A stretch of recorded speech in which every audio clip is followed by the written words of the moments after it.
আসসালামু আলাইকুম। কেমন আছেন আপনারা সবাই? আশা করছি অনেক ভালো আছেন।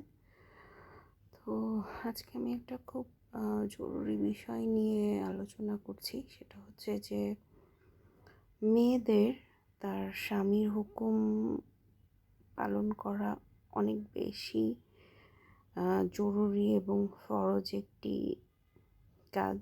কিন্তু আমরা মেয়েরা ইদানিং স্বামীর আনুগত্য বা স্বামীর সাথে ভালো ব্যবহার যেটা বলেন সেটা করতে পারছি না। সেটা কেন পারছি না, কেন আনুগত্য আমাদের মাঝখানে নাই, সেটা কিন্তু কেউ জিজ্ঞেস করছে না। কিন্তু স্বামীর অনুগত আমরা না, সেটা কিন্তু সবাই দেখছে। তো ইসলামের দৃষ্টিতে বলা আছে, তুমি যদি স্বামীর আনুগত্য না করতে পারো তাহলে সেখান থেকে সরে আসো। আর সেখান থেকে সরে আসতে গেলেও অনেক সমস্যার আমাদের সম্মুখীন হতে হয়। তো আমার মনে হয় এটা নিয়ে একটা বিশেষ আইন হওয়া দরকার। কারণ এখনকার ছেলেরা তাদের ওয়াইফ এবং সন্তান এদের প্রতি খুব একটা মনোযোগী না। তো এই ক্ষেত্রে অনেক বেশি সংসার ভেঙে যাচ্ছে, মানসিক কষ্ট, শারীরিক ক্ষতি।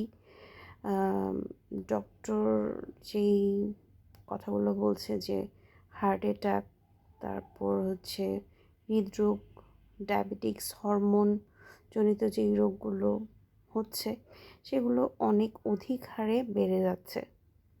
তো এই জন্য আমার মনে হয় যে একটা আইন হওয়া দরকার যে আমরা কেন মেয়েরা এই রকম হয়ে যাচ্ছি, আমাদের সংসার ভেঙে যাচ্ছে, আমাদের সন্তান, আমাদের শরীর, আমাদের মানসিক অবস্থার অনেক অবনতি হচ্ছে। আসলে এই সমস্যাগুলো প্রতিটা, তো এই ক্ষেত্রে যেটা হয় আর কি,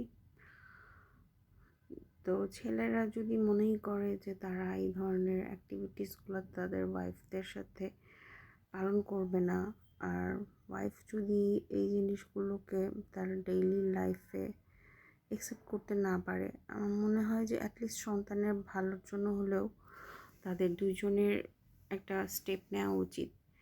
কারণ এভাবে অশান্তি প্রতিদিন হওয়ার চেয়ে না হয় ভালো। কারণ হচ্ছে কেউ তো আসলে ভাত কাপড়ের জন্যই শুধু বিয়ে করে না, সিকিউরিটিস, তারপর হচ্ছে ভালো থাকা, একটা ভালো কোম্পানি, সব কিছুর জন্যই। যদিও এখনকার ছেলেদের মাঝখানে এই জিনিসগুলি একদমই নাই। তারা হচ্ছে যে তাদের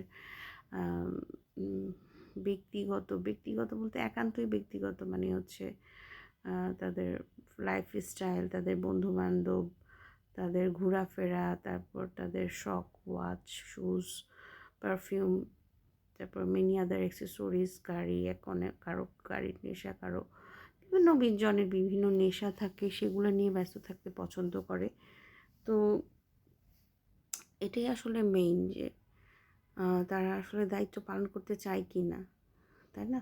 কেউ যদি দায়িত্ব পালন করতে না চায়, সেই জিনিসগুলো না বুঝে, তারও উচিত সরে আসা।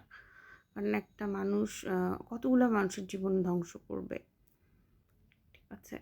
তো আমি মনে করি একটা দায়িত্ব নেওয়ার আগে ভাবা উচিত যে সে দায়িত্বগুলো নিতে পারবে কি না। যদি নিতে নাই পারে, অ্যাটলিস্ট মানুষের সাথে খারাপ ব্যবহার না করে সেই জায়গাটা থেকে ইস্তফা দিয়ে যে হ্যাঁ আমি পারছি না, আমি সরি, আমি চলে যাচ্ছি, বা আমার আর মানুষকে এভাবে কষ্ট দেওয়া, মানুষকে এভাবে